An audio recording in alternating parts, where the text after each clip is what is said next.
श्री शिवाय नमस्तुभ्यं भक्तों। जय श्री कृष्णा। स्वागत है आपका हमारे YouTube चैनल प्रियंका शास्त्र ज्ञान में। भगवान भोलेनाथ की कृपा हम सब पर सदैव बनी रहे। भक्तों, आज के वीडियो में आप सुनेंगे वट सावित्री व्रत कथा सुनने से कौन से शुभ फलों की प्राप्ति होती है, वीडियो में जानेंगे। वीडियो में आगे बढ़ने से पहले भगवान का आशीर्वाद अवश्य प्राप्त करें। कमेंट बॉक्स में हर हर महादेव, जय श्री कृष्णा अवश्य लिखें। सभी बहनों को वट सावित्री व्रत की हार्दिक शुभकामनाएं। चैनल पर पहली बार विजिट हुए, पहली बार मेरी आवाज़ सुन रहे तो चैनल को सब्सक्राइब करके बेल आइकन अवश्य दबाएं। इससे हमारे वीडियो की नोटिफिकेशन आप तक पहुंचती रहे और आपको नई नई जानकारी मिलती रहे। भक्तों, हमारे सनातन धर्म में सुहागिन महिलाएं अपने सुहाग की रक्षा के लिए ईश्वर से कामना करती हैं। पति की लंबी आयु की दुआ करने के साथ साथ वह उनकी तरक्की के लिए कई व्रत उपवास रखती हैं। हर सुहागिन महिला अपने पति की लंबी आयु की दुआ करती हैं। ऐसे में वट सावित्री व्रत का महत्व और अधिक बढ़ जाता है। यह व्रत हर सुहागिन महिला के लिए बहुत ही खास और महत्वपूर्ण होता है। वट सावित्री व्रत के दिन सुहागिनें पूरे विधि विधान से पूजा करती। इस समय कुछ महिलाएं निर्जला उपवास भी रखती। इस दिन वट वृक्ष की पूजा का खास महत्व है। ऐसा माना जाता है वट वृक्ष की पूजा के बिना व्रत पूरा नहीं होता। धार्मिक मान्यताओं के अनुसार वट वृक्ष में ब्रह्मा, विष्णु और महेश तीनों देवों का वास होता है। इसीलिए व्रत रखने वाली महिलाओं को तीनों देवताओं का आशीर्वाद प्राप्त होता है। यह व्रत ज्येष्ठ मास के कृष्ण पक्ष की अमावस्या तिथि को रखा जाता है। इस साल वट सावित्री व्रत 6 जून गुरुवार के दिन रखा जाएगा। इसे वट पूर्णिमा के नाम से भी जाना जाता है।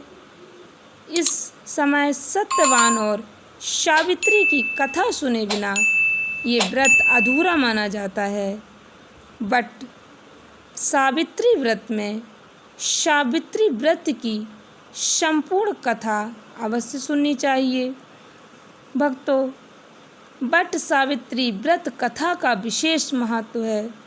वट सावित्री व्रत कथा सुनने से ही व्रत का पूर्ण फल प्राप्त होता है। इसलिए व्रत कथा को पूर्ण श्रद्धा भक्ति के साथ सुने, प्रसन्न चित्त होकर सुने। भक्तों, पौराणिक मान्यता है कि वट सावित्री व्रत करने से पति की आयु लंबी होती है, परिवार में सुख समृद्धि बनी रहती है। यही नहीं, अखंड सौभाग्यवती भव का आशीर्वाद प्राप्त होता है। ऐसा इसलिए होता क्योंकि इस दिन से जुड़ी पौराणिक कथा इस प्रकार से है। भद्र देश में अश्वपति नाम के धर्मात्मा राजा का राज था। उनके कोई भी संतान नहीं थी। राजा ने संतान प्राप्ति के लिए यज्ञ करवाया, जिसके शुभ परिणाम के बाद उनके घर एक कन्या का जन्म हुआ। इस कन्या का नाम सावित्री रखा गया। समय के साथ साथ जब सावित्री बड़ी हुई और विवाह योग्य हुई तो उन्होंने धूम्रसेन के पुत्र सत्यवान को अपने पति रूप में वरण किया। सत्यवान के पिता भी राजा ही थे, लेकिन उनका राजपाट छिन गया था, जिसके चलते वह दरिद्रता में जीवन व्यतीत कर रहे थे। सत्यवान के माता पिता की आँखों की रोशनी भी चली गई थी और वह जंगल से लकड़ी काटकर उसे बेचकर अपना गुजारा कर रहे थे। वहीं जब सावित्री और सत्यवान के विवाह की बात चली, तब नारद मुनि ने सावित्री के पिता राजा अश्वपति को बताया कि सत्यवान अल्पायु हैं और विवाह के 1 वर्ष पश्चात ही उनकी मृत्यु हो जाएगी। नारद मुनि की बात सुनकर सावित्री के पिता ने उन्हें समझाने का बहुत प्रयास किया, लेकिन वह नहीं मानी। अंत में सावित्री का सत्यवान से विवाह हो गया। शादी के बाद सावित्री अपने सास ससुर और पति की सेवा में लग गई।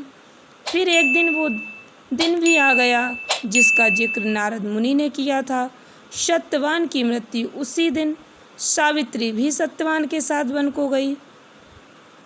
वन में सत्यवान लकड़ी काटने के लिए जैसे ही पेड़ पर चढ़ने लगा, उसके सर में असहनीय पीड़ा होने लगी। वह सावित्री की गोद में सिर रखकर लेट गया। कुछ ही समय में उनके समक्ष अनेक दूतों के साथ स्वयं राज खड़े हुए थे। यमराज सत्यवान की आत्मा को लेकर दक्षिण दिशा की ओर चलने लगे। पतिव्रता सावित्री भी उनके पीछे चलने लगी। आगे जाकर यमराज ने सावित्री से कहा, हे पतिव्रता नारी, जहाँ तक मनुष्य साथ दे सकता है, तुमने अपने पति का साथ दे दिया, अब तुम लौट जाओ। इस पर सावित्री ने कहा, जहाँ तक मेरे पति जाएंगे वहाँ तक मुझे जाना चाहिए, यही सनातन सत्य है। यमराज सावित्री की बाणी सुनकर प्रसन्न हुए और उनसे 3 वर मांगने को कहा। यमराज की बात का उत्तर देते हुए सावित्री ने कहा, मेरे सास ससुर अंधे हैं, उन्हें नेत्र ज्योति दें। यमराज ने तथास्तु कहकर उसे लौट जाने को कहा और आगे बढ़ने लगे, किंतु सावित्री यम के पीछे ही चलती रही। यमराज ने प्रसन्न होकर पुनः वर मांगने को कहा। सावित्री ने वर मांगा, मेरे सास ससुर का खोया हुआ राज उन्हें वापस मिल जाए। इसके बाद सावित्री ने यमदेव से वर मांगा, मैं सत्यवान के 100 पुत्रों की माँ बनना चाहती हूँ, कृपा कर आप मुझे यह वरदान दें। सावित्री की पति भक्ति से प्रसन्न हो सावित्री से यमराज ने तथास्तु कहा, जिसके बाद सावित्री ने कहा कि मेरे पति के प्राण तो आप लेकर जा रहे, तो आपके पुत्र प्राप्ति का वरदान कैसे पूरा होगा। तब यमदेव ने अंतिम वरदान को देते हुए सत्यवान की जीवात्मा को पास से मुक्त कर दिया। सावित्री पुनः उसी बट वृक्ष के पास लौटी तो उन्होंने पाया कि बट वृक्ष के नीचे पड़े सत्यवान के मृत शरीर में जीव का संचार हो रहा। कुछ देर में सत्यवान उठकर बैठ गया। उधर सत्यवान के माता पिता की आंखें भी ठीक हो गईं और उनका खोया हुआ राज्य भी वापस मिल गया। भक्तों, आशा करती हूँ वीडियो अच्छी लगी होगी, उपयोगी लगी हो तो वीडियो को, इस कथा को अधिक से अधिक भक्तों को शेयर करें। चैनल को सब्सक्राइब करके बेल आइकन अवश्य दबाएं। धन्यवाद भक्तों। श्री शिवाय नमस्तुभ्यम। इस दिन रखा जाएगा पूजा विधि, नियम, बट सावित्री व्रत का क्या महत्व है, वीडियो में सब जानेंगे। वीडियो में आगे बढ़ने से पहले कमेंट बॉक्स में पूरे भक्तिभाव के साथ हर हर महादेव, जय श्री कृष्णा अवश्य लिखें। चैनल पर पहली बार विजिट हुए, पहली बार मेरी आवाज़ सुन रहे तो चैनल को सब्सक्राइब करके बेल आइकन अवश्य दबाएं। इससे हमारे वीडियो की नोटिफिकेशन आप तक पहुंचती रहे और आपको नई नई जानकारी मिलती रहे। भक्तों, बट सावित्री अमावस्या को बट पूर्णिमा के नाम से भी जाना जाता है, बट सावित्री व्रत के नाम से जाना जाता है। बट सावित्री व्रत के दिन व्रत रखने, पूजा आराधना करने से सुहागिन महिलाओं को अखंड सौभाग्य की प्राप्ति होती है, सुख समृद्धि की प्राप्ति होती है, ऐसी मान्यता है। इस व्रत को रखने से परिवार के लोगों को सौभाग्य का आशीर्वाद प्राप्त होता है, वैवाहिक जीवन में खुशियाँ आती हैं। भक्तों, बहुत से लोग मानते हैं इस व्रत का महत्व करवा चौथ के व्रत के बराबर होता है। इस दिन व्रत रखकर सुहागिन महिलाएं बट वृक्ष की पूजा पति की लंबी उम्र, सुख समृद्धि और अखंड सौभाग्य के लिए करती हैं। इस दिन बट वृक्ष की पूजा करने से अखंड सौभाग्य का वरदान प्राप्त होता है, हर तरह के कलह और संतापों का नाश होता है। भक्तों, बट सावित्री पूजा का हमारे सनातन धर्म में विशेष महत्व है। बट सावित्री व्रत पूजा का शुभ मुहूर्त। बट सावित्री व्रत ज्येष्ठ मास की अमावस्या तिथि पर रखा जाता है। पंचांग के अनुसार अमावस्या तिथि की शुरुआत 5 जून शाम 7:54 पर होगी। इसका समापन भक्तों 6 जून 2024 शाम 6:07 पर होगा। उदय तिथि के अनुसार इस साल वट सावित्री व्रत 6 जून को रखा जाएगा। इस दिन पूजा के लिए शुभ मुहूर्त 11:52 से दोपहर 12:48 तक रहेगा। भक्तों, वट सावित्री व्रत की पूजा विधि। वट सावित्री व्रत की पूजा विधि अपने अपने थोड़े से नियमों में परिवर्तन होता है। इस दिन भक्तों कुछ विशेष बातों का ध्यान रखना चाहिए। इस दिन महिलाएं प्रातः जल्दी उठकर स्नान आदि करके लाल या पीले रंग के वस्त्र धारण करें, क्योंकि इस बार वट सावित्री व्रत गुरुवार के दिन पड़ रहा है। गुरुवार का दिन भगवान श्री हरि विष्णु जी को समर्पित होता है। विष्णु जी को पीला रंग अत्यंत प्रिय है। इस दिन व्रत रखने से भगवान लक्ष्मी नारायण का भी आशीर्वाद प्राप्त होगा। श्रृंगार करके तैयार हो जाएं। साथ ही भक्तों सभी पूजन सामग्री को एक स्थान पर एकत्रित कर लें और एक थाली में सजा लें। किसी वट वृक्ष के नीचे माता सावित्री सत्यवान की प्रतिमा स्थापित करें। भगवान श्री गणेश जी की प्रतिमा स्थापित करें। गौरी पुत्र गणेश जी की पूजा आराधना करने से भी शुभ फलों की प्राप्ति होती है।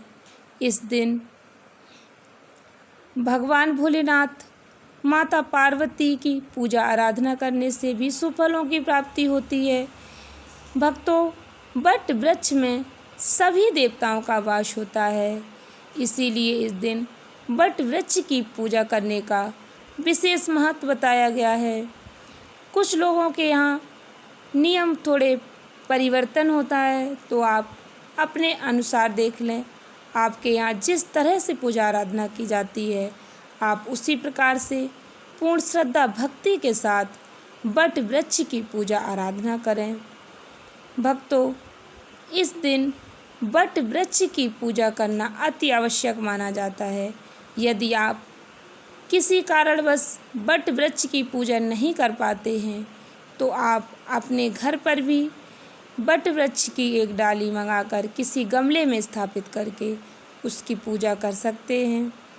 भक्तों, बरगद के वृक्ष की जड़ में जल अर्पित करें। पुष्प, अक्षत, फूल, भीगे हुए चने या फिर चने की दाल, गुड़, जो भी पूजा सामग्री आपके पास है, गुड़, मिठाई, जो भी पूजा सामग्री है, उसे पूर्ण श्रद्धा भक्ति के साथ समर्पित करें।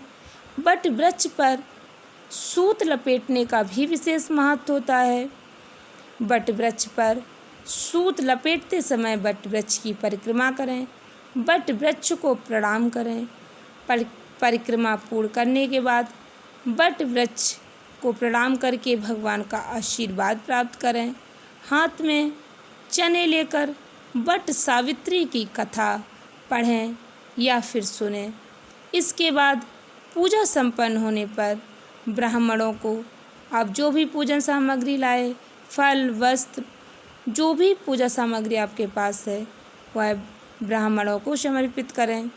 वट सावित्री व्रत का महत्व। भक्तों, वट सावित्री व्रत के दिन सुहागिन महिलाएं सुबह जल्दी उठकर स्नान आदि करके 16 श्रृंगार करती और व्रत का संकल्प लेती हैं। ऐसी मान्यता है, वट सावित्री व्रत के दिन विधिवत पूजा करने से महिलाओं को अखंड सौभाग्य का वरदान प्राप्त होता है। पूजा का सामान तैयार करके बरगद के पेड़ के नीचे बैठकर पूजा करना और कथा सुनना अत्यंत फलदायी माना जाता है।